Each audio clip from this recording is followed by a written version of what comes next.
प्राचीन जी भारत के पहले रिकॉर्डेड एम्पायर बिल्डर किनको माना जाता है? नंद वंश, नंद डायनेस्टी, मगध के। जनरली ये माना जाता है कि वो शूद्र डायनेस्टी थे। उन्होंने अपनी उपाधि में या सारे पुराणों में उनका वर्णन सर्व क्षत्रांतक, सभी क्षत्रियों का अंत करने वाले के रूप में। और आप मान सकते हैं कि पंजाब से लेके बंगाल तक और दक्षिण में कर्नाटक तक उनका राज्य था। तमिलनाडु पर उनके आक्रमण का उल्लेख मिलता है। तो ये इतने बड़े एम्पायर बिल्डर थे, इन्होंने सम्राट ही नहीं अपने लिए एक राट, इसकी उपाधि धारण की। वो ओ शूद्र था। उसके बाद का आप एग्जाम्पल ले लें, मौर्य वंश, वो भी क्षत्रिय नहीं थे।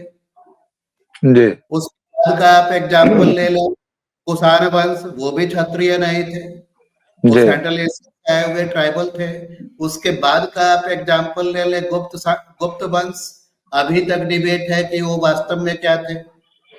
जी अपने किसी भी इंस्क्रिप्शन में उन्होंने इस बात का कोई रेफर करने की जरूरत ही नहीं समझी कि मैं क्षत्रिय हूँ या वैश्य हूँ या क्या। जी इनफैक्ट आप समुद्र का इलाहाबाद प्रशस्ति पढ़े आप, कयान प्रशस्ति, तो जी उसमें वो प्राउडली क्लेम करते हैं कि स्वभुज बल पराक्रम, अपने भुजाओं के पराक्रम से उन्होंने ये साम्राज्य निर्मित किया। तो जी प्राचीन भारत का ये मंत्र है, वीर भोग्य वसुंधरा। जिस किसी के भुजाओं में बल है, ताकत है, वो राजा बन सकता था। और यदि वो चाहे तो क्षत्रिय उपाधि भी, क्षत्रिय एंसेस्ट्री भी क्लेम कर सकता था। और उसे लेजिटिमाइज करने के लिए कुछ ब्राह्मण हमेशा मिल जाते। जी कोई बात यहीं पे मैं बोलना चाहूंगा, चतुर्वर्ण व्यवस्था ये मुख्य रूप से नर्मदा के उत्तर की घटना है। नर्मदा नदी के उत्तर में जो क्षेत्र है, आप वहीं पे चतुर्वर्ण व्यवस्था पाएंगे। नर्मदा के दक्षिण में जाएंगे तो एक बाइपोलर सोसाइटी, ब्राह्मण एक वर्ण है और बाकी पूरी सोसाइटी शूद्र है।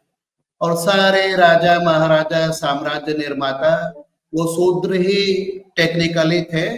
और उन्होंने महान महान साम्राज्यों की स्थापना की। और इनफैक्ट कुछ राजा ऐसे हैं काकतीय वंश के, और जिन्होंने अपने इंस्क्रिप्शंस में ये क्लेम किया कि वो शूद्र हैं और वो ब्राह्मणों से श्रेष्ठ हैं, क्योंकि वो विष्णु के चरणों से उत्पन्न हुए हैं, जहां से गंगा उत्पन्न हुई।